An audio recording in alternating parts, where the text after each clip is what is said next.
Today's discussion will be on the role of Clarissa in the Rape of the Lock. And as you can see, I've just titled this presentation as Marked by Ambiguity. So I'm arguing that the role of Clarissa in the text is not just a simple mouthpiece of hope, but also her character shows a marked complexity or ambiguity, whatever you call it. Introducing Clarissa, Pope wrote in the 1717 edition that a new characterization was introduced to open more clearly the moral of the poem in a parody of the speech of Sarpedon to Glaucus in Homer. Clarissa was marginally mentioned in the first two editions of the poem, but emerges as a significant character post 1717. Her character is marked by ambiguity, being a figure of mischief,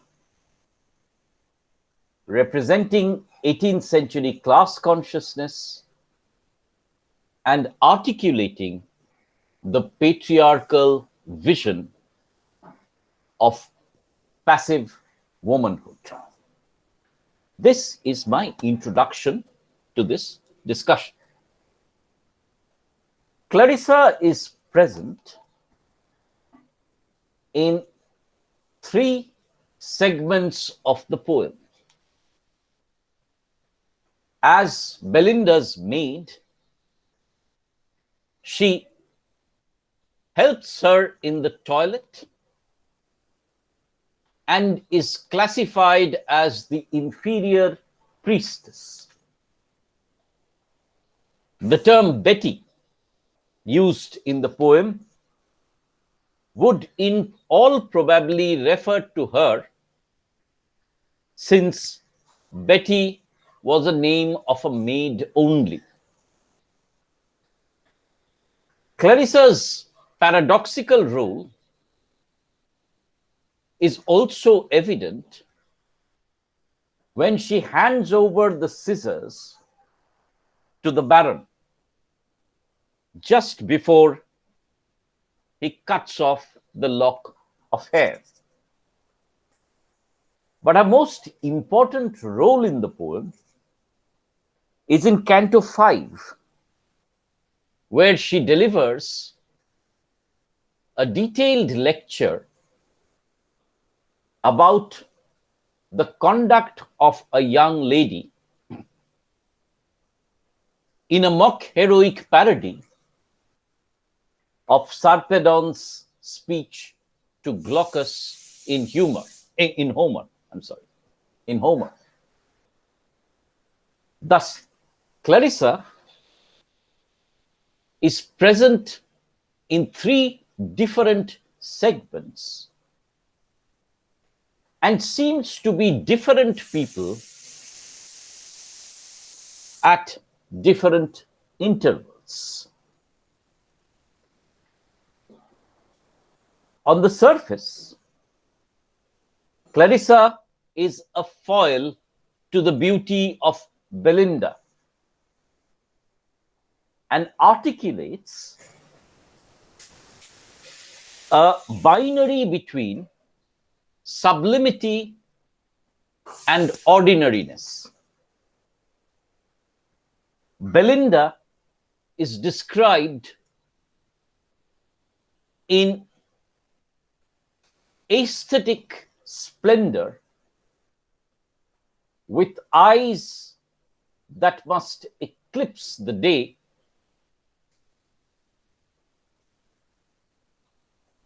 Clarissa is nowhere described, and her appearance is completely ignored. However, while praising Belinda's beauty, Pope is sharply critical of her narcissistic pride and her moral muddle that mixes Bibles and billet doux, the sacred and the profane. Belinda's flirtatious promiscuity is also criticized in lines which dismiss the moving toy shop of her heart. Thus, Belinda and Clarissa balance the aesthetic and the moral content of the Rape of the Lock. Clarissa's class identity needs to be marked. The Rape of the Lock is almost wholly centered around the 18th century aristocracy. It is a life of leisure, court, partying, gossip that Pope describes. And he is sharply critical about the lack of activity in Belinda's world.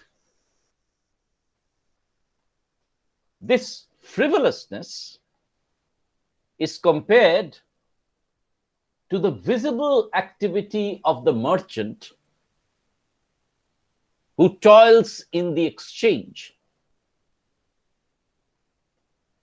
But Clarissa underlines the hard labor that the invisible working class who pandered to the aristocracy had to perform. Clarissa's revenge against Belinda might also be attributed to these class differences and possible hostilities. The central question that has puzzled critics is why Clarissa hands over the scissors to the Baron. Is she jealous because of her inferior beauty? Is she jealous because of her class consciousness? Is this the revenge of the ordinary prude against the dazzlingly beautiful coquette, thereby taking away Belinda's greatest asset, her face? Or is Clarissa a well-wisher who wants to impart a lesson to Belinda and thereby becomes an agent of the poet? Or is she part of patriarchy facilitating rape and control over female agency. Pope offers no real explanation, and herein lies the ambiguity of Clarissa. The seminal role of Clarissa, however, lies in the speech that she delivers. One needs to put this speech into context. Sarpedon had warned Glaucus that the nobility enjoy primacy in society and are looked up to. But they have an equal responsibility in obeying the code of honor and valor in times of battle. Thus, Sarpedon's speech is one which ascribes responsibility and reminds Glaucus about proper conduct. Clarissa's speech operates on the same lines, asking why beauties are honored the most.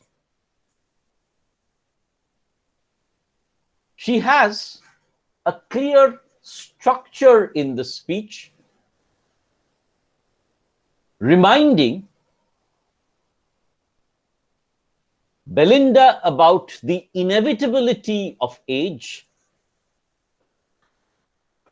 painted or not painted, all shall fade.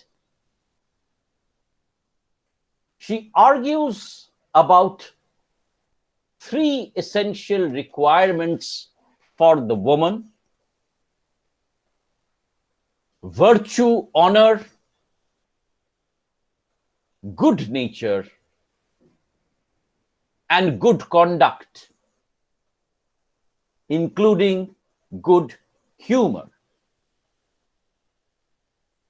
Clarissa's speech is therefore one that advocates common sense and finally suggests that submission in marriage is the best way for a woman, since beauty is transient and the potential threat of spinsterhood looms large. Clarissa, therefore, becomes an agent of patriarchy whose myth of passive womanhood is in opposition to the flirtatious femme fatale, the hysterical woman, and the Amazonian woman who seeks conflict. All three versions are potentially chaotic and causes patriarchal anxiety. Clarissa commands attention. Clarissa commands attention since she waves her fan and silence ensues.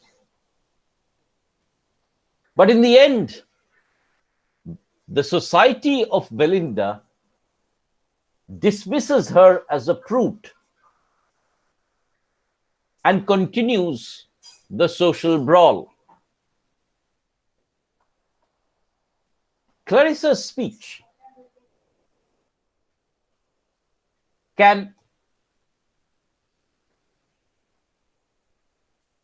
Clarissa's speech reflects the contemporary ideas articulated, for example, by Mary Astell,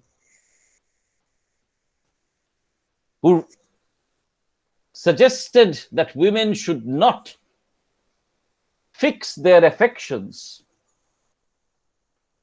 on so mutable a thing as the beauty of a face,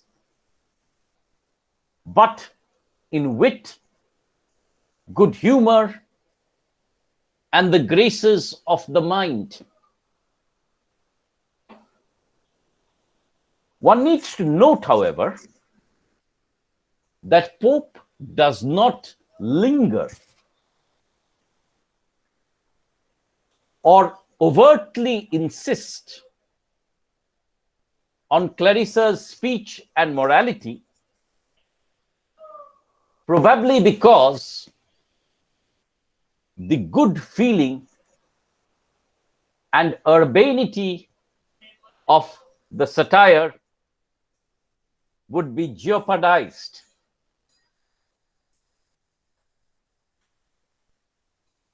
Several critics have pointed out to Clarissa's solemn, thoughtful manner, her serene self-assurance, her sensible priorities, which make her resemble a grown-up among children. They note Pope's play on the term Clarissa,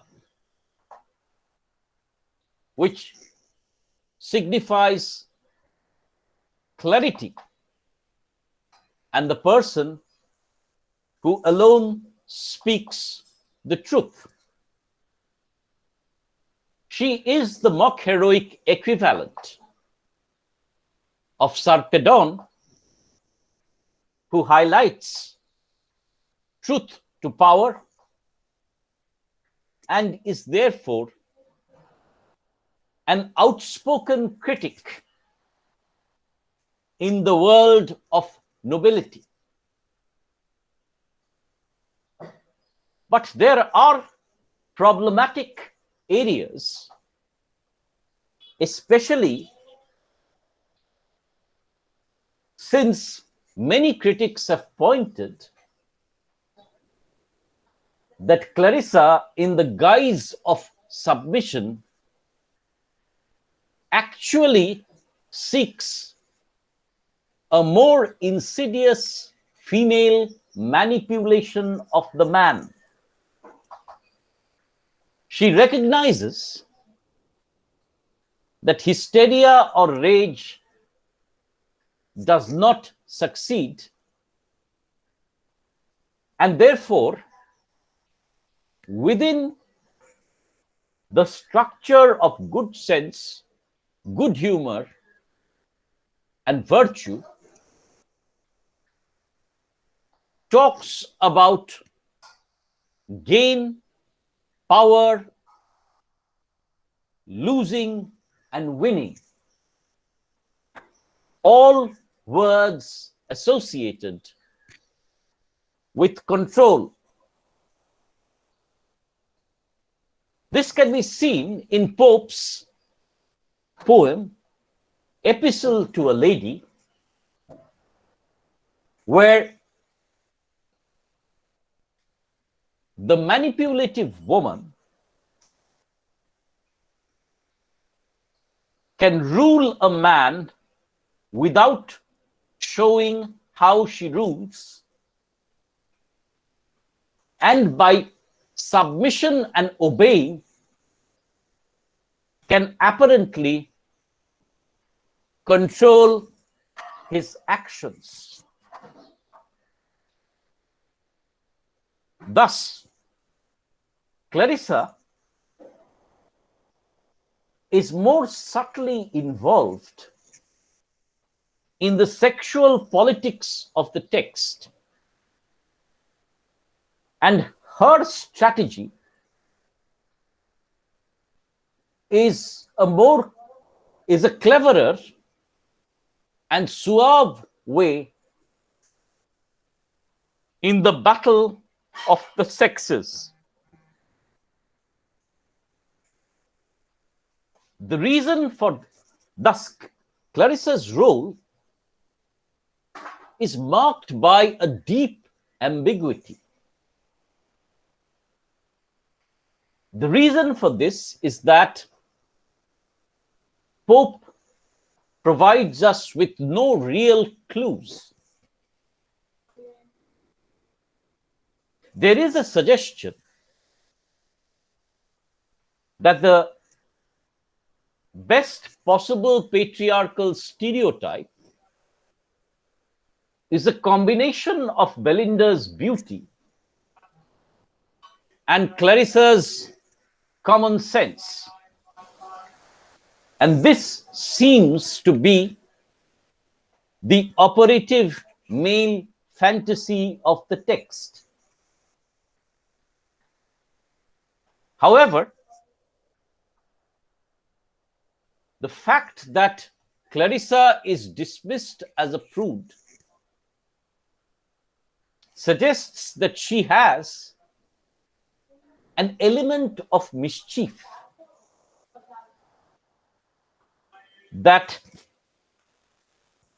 makes her character paradoxical and complex to read. She is not simply a moral voice, but also a character in her own right, with conflicting motives. To conclude, Clarissa is apparently the moral voice of Pope and an agent of patriarchy who advocates the idea of passive submission to the male in marriage. However, through her action in handing over the scissors to the Baron, there is a deep ambiguity in terms of her possible feminine jealousy and latent class hostilities. It is this ambiguity, it is this rich ambiguity that makes Clarissa such an enigmatic character, even if she is marked by ordinariness in the rape of the lock. That then is my response to the character of Clarissa in the rape of the lock.